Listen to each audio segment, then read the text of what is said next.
नमस्कार बच्चों। आज हम कक्षा 10वीं की सह पाठ्य पुस्तक कृतिका के पाठ साना साना हाथ जोड़ी की कहानी सुनेंगे। और मेरा प्रयास होगा कि मैं सरल शब्दों में तुम्हें ये बहुत ही रोचक कहानी सुनाऊं। ये कहानी एक यात्रा वृतांत है। साना साना हाथ जोड़ी सिक्किम यात्रा का इसमें बहुत ही मनमोहक तरीके से वर्णन किया गया है। जो इसकी लेखिका है मधु कांकरिया, उन्होंने बहुत ही रोचक तरीके से और बहुत ही अच्छे शब्दों का प्रयोग करते हुए ये यात्रा वृत्तांत लिखा है। और आपको इस पूरे पाठ को आप जब पढ़ोगे तो आपको आनंद आ जाएगा और आपको ऐसा लगेगा जैसे कि आपने घर बैठे बैठे ही पूरी सिक्किम यात्रा कर ली है। एक एक वहाँ के प्राकृतिक सौंदर्य की छोटी छोटी बारीकी को लेखिका ने बहुत ही सुंदर तरीके से उकेरा है। और जब आप इस कहानी को पढ़ोगे तो आपको जो ये आपको बता रही हूँ वहाँ के प्राकृतिक सौंदर्य के बारे में आपको सच लगेगी और आपको ऐसा लगेगा कि जैसे मानो गैंगटोक का या लायूंग का या यूमथोंग का कोई भी दृश्य आपकी आंखों से बच नहीं पाया है। आपने साक्षात उसे देखा है। हिमालय के दर्शन आपने साक्षात वहां पर खड़े होकर किए हैं। तो बहुत ही सजीवता के साथ और बहुत ही मनोमोहक तरीके से मधु कांकरिया ने ये यात्रा वृतांत लिखा है, साना साना हाथ जोड़ी। अगर आपको मेरी जो प्रस्तुतिकरण है वो अच्छा लगे तो मेरा चैनल सब्सक्राइब करना बिल्कुल भी ना भूलें। चलिए सुनते हैं कहानी साना साना हाथ जोड़ी। लेखिका के गैंगटॉक शहर में पहुंचने के बाद लेखिका के सुहावने सफर की शुरुआत होती है। लेखिका गैंगटॉक शहर को मेहनतकश बादशाहों का शहर कहती है, क्योंकि यहाँ के लोग बहुत अधिक कठिनाइयों से भरा हुआ जीवन जीते हैं और फिर भी अपने कठिनाई युक्त जीवन से उन्हें कोई भी परेशानी नहीं है। वो अपना मौज मस्ती भरा जीवन जीते हैं। जब लेखिका टिमटिमाते हजारों तारों से भरे आसमान को देखती है तो उन जादू भरे क्षणों में मानो खो जाती है। वहां एक सुबह लेखिका ने एक नेपाली युवती द्वारा सिखाई गई एक प्रार्थना सुनी। साना साना हाथ जोड़ी गरदहु प्रार्थना, हामरो जीवन तिमरो कोसली कोसेली। यानी मैं अपने छोटे छोटे हाथ जोड़कर प्रार्थना कर रही हूँ कि मेरा सारा जीवन अच्छाइयों को समर्पित हो। लेखिका योमथोंग की ओर चलने से पहले हिमालय की तीसरी सबसे बड़ी चोटी कंचनजंगा को देखना चाहती है। अब जो उनके साथ में नार्गे था उसने कहा कि कभी बादलों की छाया में उसे कभी वो छुप भी जाती है और कभी आप अगर किस्मत अच्छी है देख भी सकते हैं। अब परंतु उस समय जब वो लेखिका उसे देखना चाहती थी, बादल और धुंध होने के कारण कंचनजंगा की चोटी तो दिखाई नहीं दी। पर उनको वहां पर जो सारे बगीचे थे उसमें खिले हुए रंग बिरंगे ढेर सारे फूलों के सौंदर्य को देखकर लेखिका को बहुत खुशी मिलती है। उसके बाद लेखिका गैंगटोक शहर से 149 किलोमीटर दूर यूमथांग यानी कि घाटियों को देखने अपने जो गाइड था उनके साथ में जितेन नार्गे और एक उनकी सहेली थी मणि, उनके साथ अपनी यात्रा शुरू करती है। अब रास्ते में लेखिका को बौद्ध धर्मावलंबियों द्वारा लगाई गई सफेद पताकाएं दिखाई देती हैं, जिन पर मंत्र लिखे होते हैं। ये पताकाएं किसी ध्वज की तरह फहराती हुई नजर आती हैं, जो शांति और अहिंसा का प्रतीक मानी जाती हैं। लेखिका ने जब इन पताकाओं के बारे में अपने गाइड से पूछा तो गाइड ने कहा कि यहाँ पर बौद्ध धर्म की मान्यता है और जब भी किसी बुद्धिस्ट की मृत्यु होती है तो 108 श्वेत पताकाएं उसकी आत्मा की शांति के लिए शहर से दूर किसी पवित्र स्थान पर फहरा दी जाती हैं और इन पताकाओं को उतारा नहीं जाता, ये समय के साथ खुद ही धूमिल हो जाती हैं। और नार्गे ने साथ ही ये भी बताया कि किसी शुभ अवसर पर या किसी नए कार्य की शुरुआत करने पर ये पताकाएं सफेद की जगह रंगीन होती हैं। अब यहीं पर से थोड़ी दूर स्थित एक जगह थी कवि लॉन्गस्टॉक। अब उस जगह के बारे में नार्गे बताता है कि यहाँ पर गाइड फिल्म की शूटिंग हुई थी। गाइड जो जितेन नार्गे है वो पूरी यात्रा के दौरान लेखिका को और उसके संगी साथियों को बोझिल नहीं होने देता और वहीं पर एक कुटिया में उन्हें एक प्रेयर व्हील मिलता है, धर्म चक्र। और वो उसके बारे में जब लेखिका जानने के लिए उत्सुक होती है तो गाइड और अपने गाइड से पूछती है, तब जितेंद्र आगे बताता है कि ये जो प्रेयर व्हील है एक धर्म चक्र है और इसके बारे में मान्यता है कि इसे घुमाने से सारे पाप धुल जाते हैं। तो लेखिका यह सोचती है, ये बात जानकर कि हम भारतीय, चाहे पहाड़ के हों, चाहे मैदान के हों, परंतु हमारी पाप पुण्य की हमारी अवधारणाएं, हमारे विश्वास, अंधविश्वास सब एक जैसे हैं।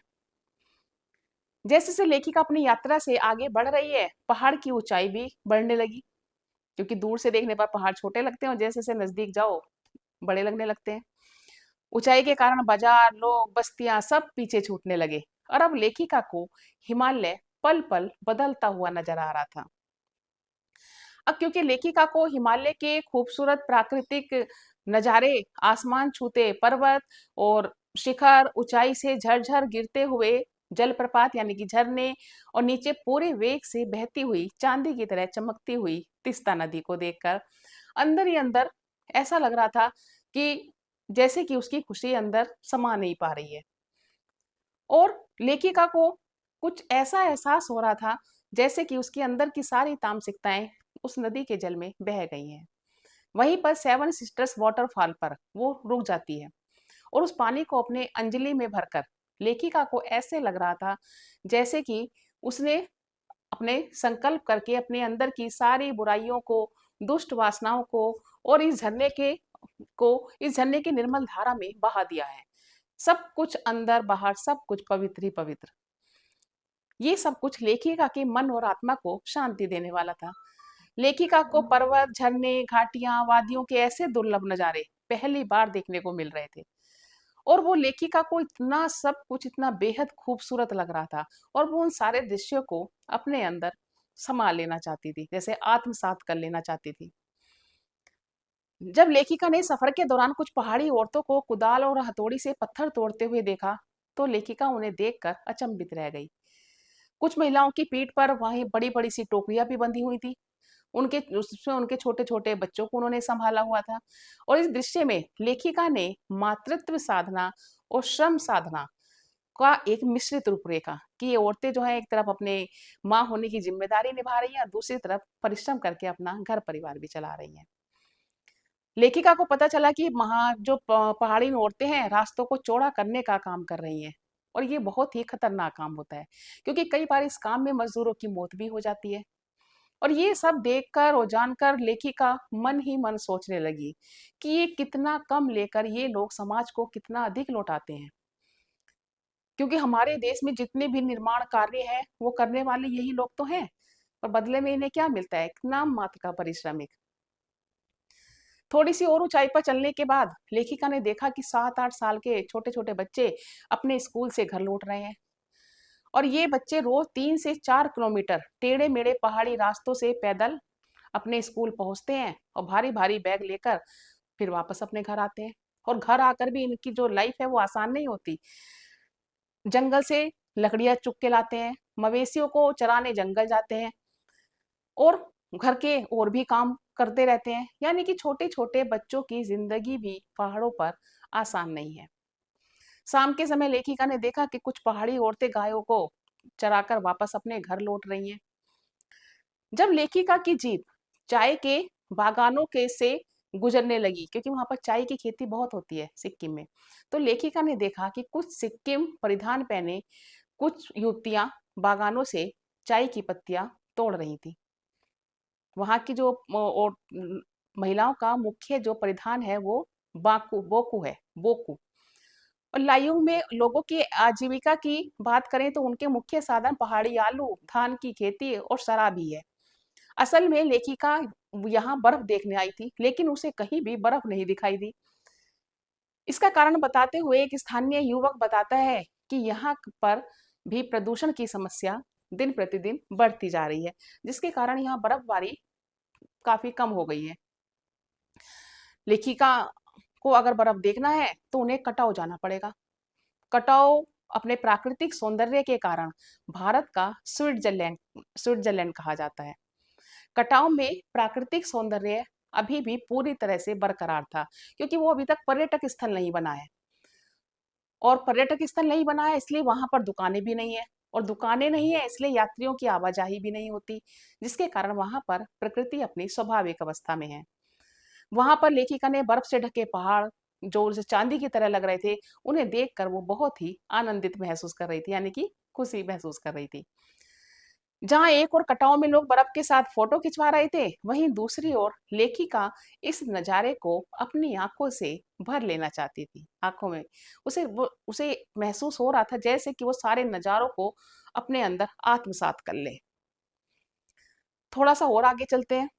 लेखिका को कुछ फौजी छावनियां नजर आती हैं, और जब लेखिका एक वहां पर मौजूद एक फौजी से पूछती है कि आप इस कड़कड़ाती ठंड में यहाँ कैसे रहते हैं, तब फौजी हंसते हुए जवाब देता है कि आप सब चैन से सो पाएं, इसलिए हम यहाँ पर जाकर पहरा देते हैं। उस फौजी की ये बात सुनकर लेखिका अत्यंत संवेदित हो जाती है और सोचने के लिए मजबूर होती है कि जब इस इतनी कड़कड़ाती सर्दी में जहाँ पेट्रोल के सिवा सब कुछ जम जाता है, ये फौजी कैसे अपनी ड्यूटी निभाते हैं, ये कैसे देश के प्रति अपने फर्ज को निभा रहे हैं। ये सोचकर लेखिका का सिर फौजियों के लिए सम्मान से झुक जाता है। चलते चलते लेखिका को वहां चिप्स बेचती हुई एक सिक्किमी युवती दिखाई दी। लेखिका ने उस युवती से पूछा, क्या तुम सिक्किमी हो? तो उसने जवाब दिया, नहीं, मैं इंडियन हूँ। उसके इस बात ने लेखिका को ये समझा दिया कि सिक्किम के लोग इंडिया में मिलकर, भारत में मिलकर बहुत खुश हैं, क्योंकि उसके बाद में उन्हें जीविकोपार्जन के साधन मिलने लगे, उनकी लाइफ स्टाइल अच्छी हो गई, तो वो भारत का हिस्सा बनकर बहुत खुश हैं। पहले सिक्किम जो था एक स्वतंत्र रजवाड़ा हुआ करता था, बाद में उसका भारत में विलय किया गया। वहीं पर लेखिका को गुरु नानक के फुटप्रिंट वाला पत्थर भी दिखाई दिया। नार्गे ने बताया कि ऐसा माना जाता है कि इसी जगह पर गुरु नानक जी के थाली से थोड़े से चावल छिटक गए थे, और तभी से यहाँ पर धान की खेती होती है। जहां जहां पर चावल छिटके, वहां वहां पर अब धान की यानी कि चावलों की खेती होने लगी। वहीं से करीब 3 किलोमीटर दूरी पर आगे चलने के बाद एक जगह पड़ती है खेदुम। खेदुम जो है लगभग 1 किलोमीटर का छोटा सा क्षेत्र है था। नार्गे ने बताया कि इस स्थान पर देवी देवताओं का निवास है, और यहाँ कोई भी गंदगी नहीं फैलाता, क्योंकि लोगों का विश्वास है कि अगर वो यहाँ पर गंदगी फैलाएंगे तो देवी देवता उनसे नाराज हो जाएंगे और वे मर जाएंगे। और उनका यह अंधविश्वास कहीं ना कहीं प्रकृति के लिए बहुत फायदेमंद है। तो अगर, क्योंकि जब वो उसकी पूजा करते हैं तो इसलिए डर के कारण उसे गंदा भी नहीं करते, और ऐसा होना पूरे देश में बहुत जरूरी है। लेखिका के कहने पर कि तभी गैंगटोक शहर इतना सुंदर है, तो नार्गे लेखिका को कहता है कि मैडम, गैंगटोक नहीं, गंतोक कहिए, क्योंकि इसका नाम गंतोक है। गंतोक का अर्थ होता है पहाड़। गाइड ने लेखिका को यह भी बताया कि सिक्किम के भारत में मिलने के कई वर्षों बाद भारतीय आर्मी के एक कप्तान थे, जिनका नाम था शेखर दत्ता, ने इसे पर्यटक स्थल बनाने के बारे में निर्णय लिया था। और उसके बाद से ही सिक्किम में तरह तरह के विकास कार्य हुए, पहाड़ों को काटकर रास्ते बनाए जा रहे हैं, और नए नए पर्यटन स्थल बनाए जा रहे हैं, और इन नए नए पर्यटन स्थलों की खोज लगातार अभी तक जारी है। लेखिका ने मन ही मन सोचा, इंसान की इसी असमाप्त खोज का नाम ही तो सौंदर्य है, क्योंकि जहां पर भी जब इंसान एक नई नई खोज करता जाता है, तो नई नई चीजों को खोजता जाता है, और उसका कोई भी अंत नहीं है। तो बच्चों, ये कहानी कैसी लगी?